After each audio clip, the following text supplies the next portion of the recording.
तो आज देखेंगे ए स्टार सर्च एल्गोरिथम जो कि इन्फॉर्म्ड सर्च में आता है। तो एक बार हम इसका एग्जांपल देख लेते हैं, उसके बाद हम इसकी डेफिनेशन देख लेंगे। ए है हमारे पास स्टार्ट नोड, जेड है गोल नोड, ए की ह्यूरिस्टिक वैल्यू है 14 एंड जेड की है 0। तो इसमें दो चीज होती है। ए स्टार में ह्यूरिस्टिक वैल्यू हम इंक्लूड करते हैं और ए से बी तक की कितनी कोस्ट थी वो भी इंक्लूड करते हैं। सो इसमें जैसे एक फॉर्मूला होता है इसका एफ एन। तो एफ एन यहाँ पे एन वो है जो नोड का नाम आएगा, like F B. G N उस नोड की कोस्ट, लाइक ए से बी तक की कोस्ट कितनी है 4 है। एच एन उस नोड का ह्यूरिस्टिक वैल्यू, मतलब बी से गोल नोड तक जाने को इसको कितना कोस्ट चाहिए होगा, उसको हम कहते हैं ह्यूरिस्टिक वैल्यू, जो कि 12 है। तो अब शुरू करते हैं। ए के चिल्ड्रन नोड कितने हैं? 2 हैं, बी और सी। तो पहले हम बी चेक कर लेते हैं। तो एफ एन की जगह हम बी रख देंगे, G P plus H bracket B. तो जी बी में मैंने बताया कोस्ट होती है, तो कोस्ट हमारे पास 4 है। H B heuristic value of B node होती है जो कि 12 है। 16 आया हमारे पास आंसर। अब हम चेक करेंगे सी नोड का, कि 2 नोड थी ना ए की। तो हमारे पास सी का आया जी सी प्लस एच सी, वही है। जी सी कोस्ट है, कोस्ट थी ये 3 हमारे पास। H c heuristic value of c node जो कि कितनी थी हमारे पास 11। तो हमारे पास 11 आ गया। उसके बाद टोटल कितना आ गया 14। अब इसमें से जो भी स्मॉल होगा वो आगे जाएगा। तो हमारे पास 14 ही स्मॉल है, इसकी तरफ ही जाएंगे हम। ए से सी की तरफ आएंगे। सी के अब ई है और डी है। अब हम देखते हैं किसकी तरफ जाएगा ये। तो पहले हम ई का कर लेते हैं। ई का G E plus H E, G cost of that node. तो ई तक कितनी कोस्ट लगी जहां से उसने स्टार्ट किया, तो 3 प्लस 10 13 प्लस 4 जो कि ह्यूरिस्टिक वैल्यू है। यहाँ से होगा, कई यहाँ से कर देते हैं, यहाँ से नहीं होगा। यहाँ से तो फिर उसका मतलब नहीं रहेगा ना, सी से स्टार्ट थोड़ी किया था हमने। हमने स्टार्ट किया था ए से। तो 3 प्लस 10 13 प्लस ह्यूरिस्टिक वैल्यू थी हमारे पास जो कि फॉर्मूले में ही है। ह्यूरिस्टिक वैल्यू कितनी थी 4। तो 13 प्लस 4 17 आ गया। अब हम डी का चेक करते हैं, डी का कितना आ रहा है। तो ए से स्टार्ट किया, 3 प्लस 7 10 और इसकी ह्यूरिस्टिक वैल्यू कितनी है 6। तो 10 प्लस 6 16। तो 16 हमारे पास कम है, तो हम इसकी तरफ बढ़ेंगे। ए से सी, सी से डी, डी के बाद अब कितने हैं, सी से वापस तो जाएंगे नहीं। ई है हमारे पास एक, ई का चेक करते हैं। यहाँ से ये वाला, यहाँ से है 3 10, इसके बाद ये। अब चेक करेंगे ऐसे 3 प्लस 7 10 प्लस 2 12 12 और प्लस 4 जो कि ह्यूरिस्टिक वैल्यू थी 4। तो 4 कितना 3 10 12 12 4 16, तो 16 आ जाएगा ये, जो कि बेटर दे रहा है क्योंकि एक ही है। तो एक से तो हम किसको कंपेयर करेंगे, तो 16 आ गया। तो डी से हम ई पे आएंगे। अब ई के बाद बी है, सी तो वापस जाएंगे नहीं हम।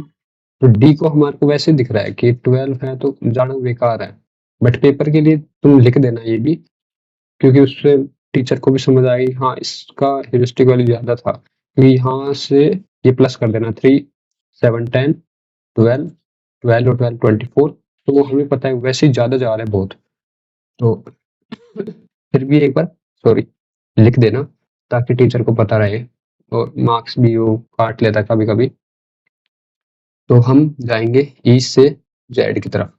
तो अब ई की कोस्ट कितनी होगी 3 प्लस 7 10 10 और 2 12 12 5 17 और प्लस ह्यूरिस्टिक वैल्यू जो कि हमारे पास 0 है। तो ये हमारे पास 17 प्लस 0 आ गया 17, जो कि गोल अचीव हो गया। अब इसके कुछ एडवांटेज हैं, लाइक पहला completeness. A search is complete.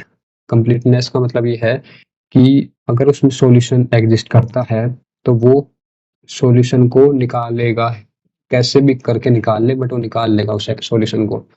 तो complete if this search space is finite and the heuristic function is admissible. Admissible का मतलब ये है, देखो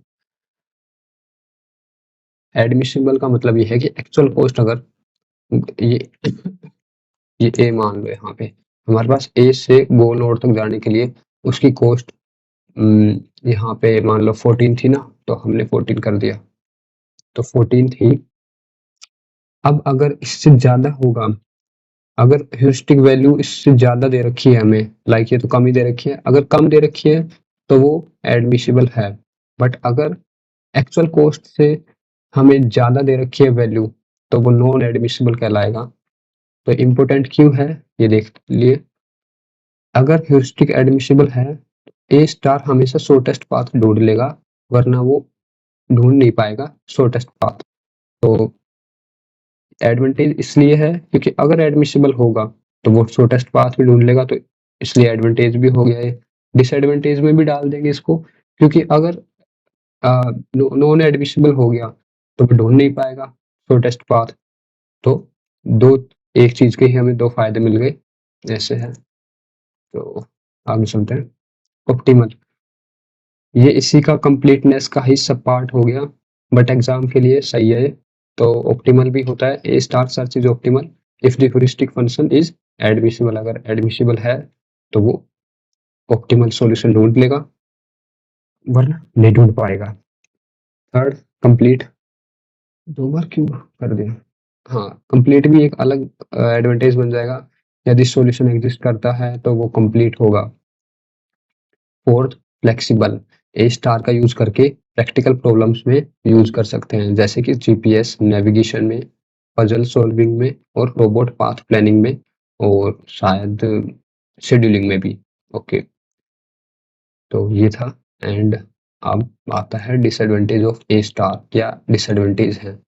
पहला ये है, मेमोरी हंग्री है। जैसे हमने पिछले में देखा, उसमें भी ओपन एंड क्लोज्ड लिस्ट बनानी पड़ती थी। यूनिफॉर्म कॉस्ट सर्च था जो कि हमारा, यूनिफॉर्म कॉस्ट सर्च में भी ओपन और क्लोज लिस्ट बनानी पड़ती थी, इसमें भी क्लोज और ओपन लिस्ट मेंटेन करनी पड़ती है। अगर ग्राफ हमारा बड़ा है तो बहुत सारे नोड्स रखने पड़ते हैं, तो वो मेमोरी में जाते हैं, जो कि मेमोरी यूज करते हैं। Second, performance depends upon heuristic. सीधी बात है, ह्यूरिस्टिक ही एडमिसिबल होगा तभी तो वो ऑप्टिमल सॉल्यूशन दे पाएगा। अगर ह्यूरिस्टिक नॉन एडमिसिबल होगा तो वो दे ही नहीं पाएगा। तो भाई, if heuristic is non admissible then optimality is not there, optimal नहीं होगा वो solution. Time consuming for big problems, इसमें ऐसे समझ सकते हैं कि भाई टाइम कंज्यूमिंग तो है बिग प्रॉब्लम्स के लिए, बट ये भी तो है कि वो गारंटी करता है कि सॉल्यूशन के लिए अगर वो ह्यूरिस्टिक वैल्यू एडमिसिबल है, तो डिसएडवांटेज में भी आ जाएगा ये, क्योंकि भाई टाइम कंज्यूमिंग है for big problems. In large graph A star can expand nodes exponentially. तो ये था third. Fourth, heuristic design is difficult. Her problem के लिए इफेक्टिव ह्यूरिस्टिक बनाना इजी नहीं होता। मैंने डायरेक्ट लिख दिया, तो ऐसा था। तो ये कुछ थे चार इसके। अब डेफिनेशन पे देख लेते हैं एक बार। तो ए स्टार एक इन्फॉर्म्ड सर्च एल्गोरिथम है जो कि यूज करता है both the actual cost from the start, जैसे कि मैंने बताया स्टार्ट से, लाइक मेरे को डी पे हूँ मैं, अभी डी पे चेक करना है, तो 3 + 7 एक्चुअल कॉस्ट कितनी है, 10 प्लस ह्यूरिस्टिक वैल्यू कितनी है, 6 है। ऐसा था। फ्रॉम द स्टार्ट जीएन, जिसको हम जीएन कहेंगे, एंड द एस्टिमेटेड कॉस्ट जो कि ह्यूरिस्टिक वैल्यू है, टू द गोल, गोल की तरफ बढ़ने के लिए हम कॉस्ट कितनी चाहिएगी, 6 चाहिएगी। तो ऐसा था इसमें, जो कि है, जिसको हम रिप्रेजेंट करते हैं एच एन से। To select node for expansion, expansion के लिए it evaluates node with the function, और वही सेम फॉर्मूला है जो मैंने वहां पे लिखा था। F N is equal to G N, जो कि कॉस्ट होगी उस नोड की, नोड स्टार्टिंग नोड से, और ह्यूरिस्टिक वैल्यू एच एन। तो ये था। दो चीजें ध्यान रखना, इन्फॉर्म सर्च है ये, ठीक है, कैसे अलग है ये ए स्टार से वो अगली बार देखेंगे। इतना ध्यान रखना। अभी एग्जाम्पल दे दिया मैंने एडमिसिबल का। ओके।